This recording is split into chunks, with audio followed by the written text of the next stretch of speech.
Welcome to my kitchen. Today we're talking about 4 mistakes that you are probably making when soaking your chia seeds. I am going to talk about what happens when you make those mistakes and what you should be doing instead. And by the way, this is super important because it affects the nutrients in your food. So let's get started! The first mistake that you might be making is adding too much liquid. Now, chia seeds expand when they absorb liquid. That's totally normal. And they can expand up to 27 times their original size. However, if you add too much liquid, more than 3 cups of water for every 2 tablespoons of chia seeds, they're not going to have that nice jelly texture that we want them to have. Instead, they're just going to be kind of like mushy and kind of slimy, not so good. And this is because they absorb too much water, and you wouldn't have enough of those little gel packets inside. It's like the chia seed version of being overwatered. They need the right amount of water to thrive and create those gel packets, which are so good for you. So make sure you're not adding too much water next time you soak your chia seeds. 2 tablespoons of chia seeds, 3 cups of water. You're good to go. The second mistake you might be making when soaking your chia seeds is adding in flavorings too soon. Now, if you're just soaking your chia seeds with water, you're missing out on some amazing flavors. And the truth is, the flavor of your chia pudding or your chia jam or your chia seed egg replacement will depend on the liquid that you use. Now, most people just use water and then they re-surprised when their chia pudding does untaste like anything. Well, there's no flavor in water. But if you add in milk, or cream, or coconut milk, or lemon juice, maple syrup, vanilla extract, almond extract, whatever you like, that's when you can start to develop a lot of flavor. But you do want to wait until after you soak the chia seeds before you add in those flavorings,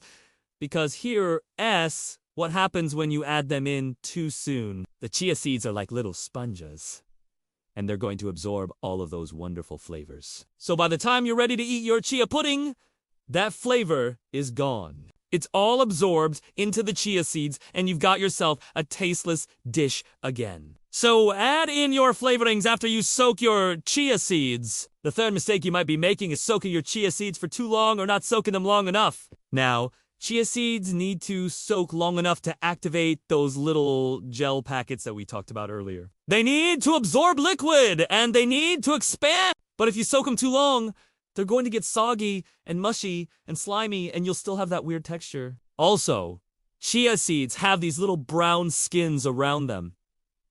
And if you soak them long enough, those skins are going to start coming off and getting into your food. So you re-left with these little squishy things in your chia pudding or your chia jam or whatever it is you're remaking, and it just doesn't look very appetizing. On the other hand, if you don't soak them long enough, they're not going to activate those gel packets. You're not going to get that nice pudding texture that you're looking for. Soaking chia seeds for less than 4 hours is really not going to activate those gel packets enough to give you that desired texture. But soaking them for 8 hours or even overnight is usually just fine. In fact, when I make chia jam, I actually like to soak my chia seeds overnight. When I'm making chia pudding, I like to soak them for at least 4 hours, but not more than 8 hours. And by the way, this doesn't apply to chia sprouts. If you're sprouting chia seeds, you want to be soaking them for only 2 or 3 days. But if you're soaking chia seeds for storage, you want to be soaking them long enough to activate those gel packets and give them the right texture, but not so long that they get soggy and mushy. And finally, the 4th mistake that you might be making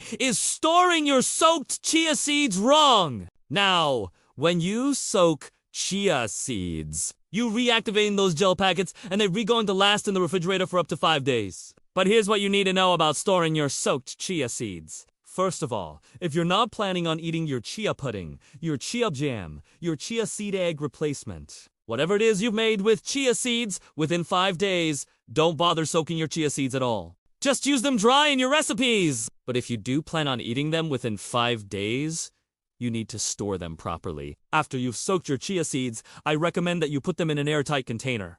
Glass is best, but plastic is okay. And you're going to keep them in the refrigerator! Now, some people might tell you to freeze them, but freezing them is going to change the texture, and it's going to make them kind of gritty. So I don't recommend freezing them unless you're making chia jam. When you're making chia jam, you actually want to freeze it after you've made it because it's going to give you that nice, smooth, creamy texture that you want in chia jam. But chia pudding, You do not want to freeze it. It's going to make the texture all wrong. So store your soaked chia seeds in an airtight container in the refrigerator for up to 5 days. But here's the thing. After you've soaked your chia seeds, they're going to last for months if you store them properly. So if you're re-soaking your chia seeds and you're re-planning on eating them within a few days, just store them properly in the refrigerator. But if you're not going to eat them within a few days, don't bother soaking them at all. It doesn't make sense. Okay, I hope you enjoyed this video. I hope you learned something new about soaking chia seeds. I hope it helps you make better chia seed recipes. Now, if you're looking for delicious recipes to make with your chia seeds, go check out the links below. I've got some great ones for you. Also, if you're wondering where I get my high-quality organic chia seeds, I've got a link for you below. These guys, they grow their own chia. They don't outsource. They know exactly what's going into their chia seeds. They're non-GMO, they're organic, they're grown right here in the USA, and they're super high quality. So if you're looking for an excuse to start eating more chia seeds, this is it. Go check out my store. We've got some awesome chia seeds for you. Okay, that's it. Have a wonderful day.